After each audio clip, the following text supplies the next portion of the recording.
KGF वाली बहू। निर्मला जी के बेटे सुमित की शादी नव्या के साथ हो गई और निर्मला जी बहुत खुश थी क्योंकि बहू रानी दिखने में बहुत खूबसूरत थी और नेचर भी अच्छा था।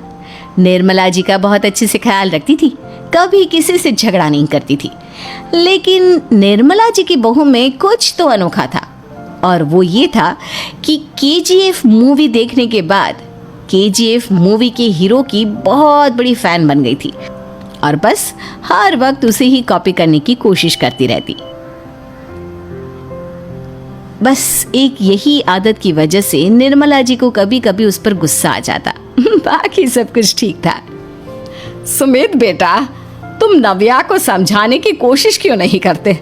अरे बार बार केजीएफ के हीरो की तरह भेष बदल कर घूमती रहती है कॉलोनी में, सब देख देख कर हंसते हैं। क्या करूं मम्मी, मैंने उसे कई बार कहा कि बहू हो बहू की तरह रहा करो, लेकिन उसके सर पर तो केजीएफ का भूत सवार है, किसी की सुनती ही नहीं। ठीक है बेटा, तो ऑफिस जा, मैं एक बार और उससे बात करने की कोशिश करती हूँ। थोड़ी देर के बाद नव्या अपने कमरे से निकलकर बाहर आती है। अरे बहू, ये क्या, तुम फिर से केजीएफ की एक्टर बन गई? मम्मी जी, आपको पता है ना, मैं उसकी पर्सनालिटी से बहुत इम्प्रेस्ड हूँ और मेरी फेवरेट मूवी है ये। जानती हैं, मैंने तो सारे डायलॉग्स भी रट कर रख लिए हैं। अरे बेटा, लेकिन थोड़ा बहुत समाज की भी तो परवाह करनी पड़ती है ना। तुम इस तरह घूमती हो, सब लोग क्या सोचते होंगे, थोड़ा तो डरा करो। मम्मी जी, डर होना चाहिए और दिल में होना चाहिए, वो अपुन के नहीं सामने वाले के दिल में होना चाहिए। अरे तुम फिर से केजीएफ के डायलॉग मारने लगी। अरे पता नहीं कब समझोगी। डोंट वरी मम्मी जी, मैं अभी आपके लिए गर्मा गर्म कॉफी बना कर लाती हूँ, उसके बाद आपकी सारी टेंशन रफू चक्कर हो जाएगी। कुछ दिनों के बाद। नव्या, नव्या कहाँ हो तुम? मैं यहाँ हूँ। अरे क्यों इस तरह केजीएफ का हीरो बनकर घूम रही हो? कभी तो मेरी बीवी बनकर रह लिया करो। छोड़ो ना सुमित। अच्छा बताओ, मुझे आवाज किस लिए दे रहे थे? क्या बताऊं यार, मेरे बॉस ने मुझे इतना काम दे दिया ना, पूरी तरह से परेशान हो गया हूँ। ऐसा लगता है ऑफिस नहीं युद्ध पर जाता हूँ। अरे बेटा, परेशान क्यों होता है? ला, मैं तेरा सर दबा देती हूँ, दुखी मत हो, काम तो सबको करना ही पड़ता है। लेकिन मम्मी, ऑफिस में आजकल बहुत काम रहता है, थक जाता हूँ मैं। जानता है बेटा, जब तू छोटा था ना, तो मैं ऑफिस और तुझे संभालने का सारा काम करती थी, तब मुझे भी ऐसा ही लगता था। लेकिन कुछ दिनों के बाद सब ठीक हो जाएगा बेटा। सही कह रही है मम्मी जी, तुम अपने आप को ऑफिस में काम करने की वजह से योद्धा समझते हो, लेकिन जानते हो इस दुनिया में सबसे बड़ा योद्धा एक माँ होती है। अरे ये डायलॉग तो मैंने कहीं सुना है। जरूर सुना होगा, केजीएफ फिल्म का डायलॉग, भला किसने सुना नहीं होगा। हे भगवान, कोई मेरी बीवी के सर से केजीएफ का भूत उतार दे। कुछ दिनों के बाद। नव्या, सुमित तो ऑफिस चला गया, एक काम करते हैं, हम दोनों मार्केट चलते हैं, मुझे कुछ शॉपिंग करनी थी। ठीक है मम्मी जी, मैं अभी तैयार होकर आती हूँ। थोड़ी देर बाद नव्या फिर से केजीएफ फिल्म के हीरो की तरह गेटअप रखकर आ जाती है। अरे तुम फिर से ये बन गई। चलिए ना मम्मी जी, आप जानती है ना मुझे ऐसे रहना बहुत पसंद है। प्लीज प्लीज प्लीज मम्मी जी। अच्छा ठीक है, चलो। मार्केट में निर्मला जी को उनकी एक सहेली मिलती है। अरे निर्मला, ये तुम किसे साथ में लेकर घूम रही हो? लगता है फिल्म का हीरो निकलकर तुम्हारे साथ आ गया है। मेरी बहन, क्या बताऊं, ये फिल्म का हीरो नहीं है। अच्छा, ये तुम्हारा बेटा होगा, बहुत दिनों से देखा नहीं ना, इसलिए पहचान नहीं पाई मैं। अरे नहीं नहीं, मेरी पूरी बात तो सुनो, ये मेरी बहू है नव्या। है? लेकिन दिखने में तो ये बिल्कुल केजीएफ के एक्टर की तरह नजर आ रही है। हाँ, वो क्या है ना, इसे इसी तरह रहना पसंद है। क्या बात है बहू, शहर में इस तरह घूम रही हो, तुम्हें बिल्कुल भी अजीब नहीं लगता? लोग तुम्हारे बारे में क्या कहेंगे? आंटी जी, जो शहर में रहने आता है ना, वो उसके बारे में सीखता है, और जो राज करने आता है ना, वो शहर को अपने बारे में सिखाता है।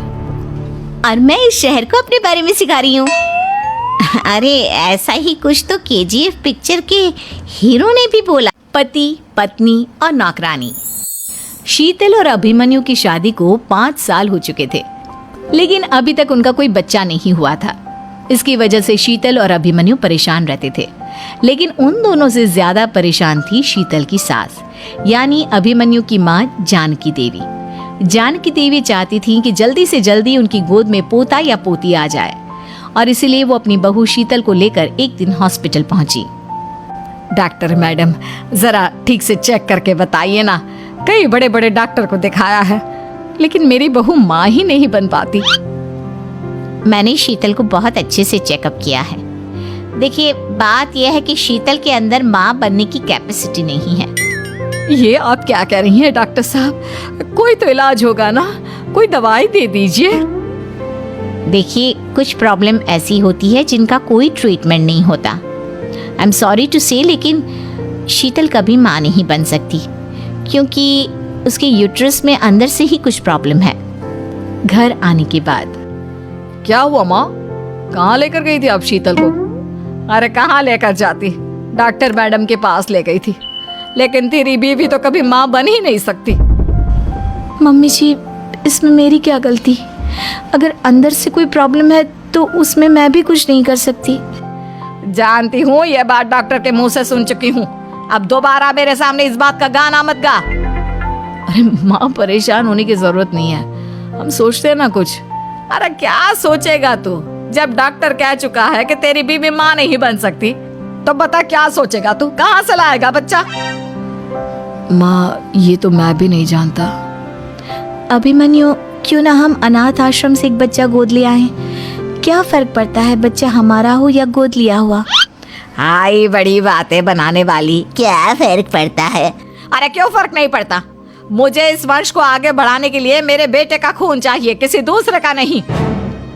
लेकिन माँ, आप जानती हैं कि ये अब पॉसिबल नहीं है। मैं कुछ नहीं जानती। मैं किसी पराये की औलाद को इस घर में अपना पोता या पोती बन के बढ़ता हुआ नहीं देख सकती। मेरा वंश मेरे बेटे के खून से ही आगे बढ़ेगा। लेकिन मम्मी जी, ऐसा कैसे हो पाएगा?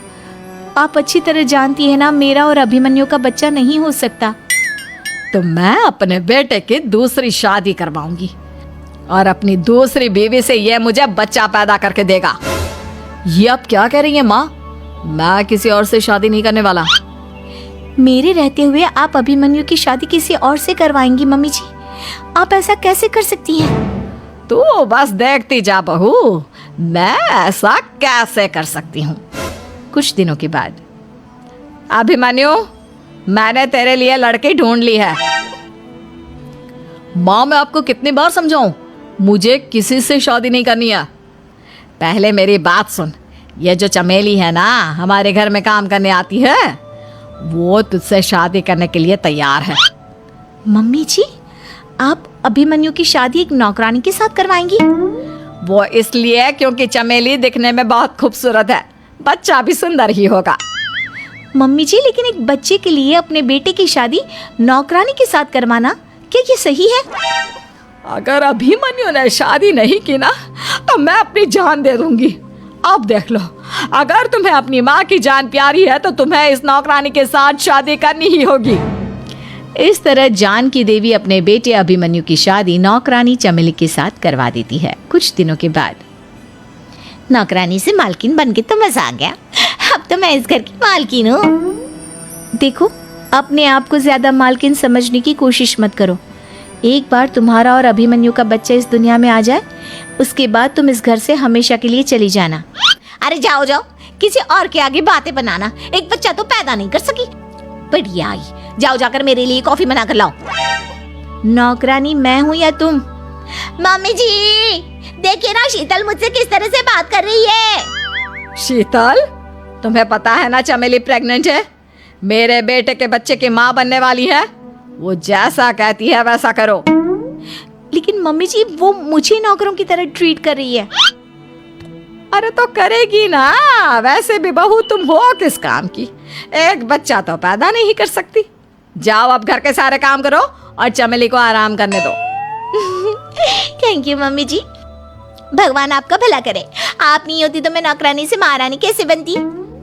देखो, तुम्हें जो चाहिए सब मिलेगा, खूब खाओ।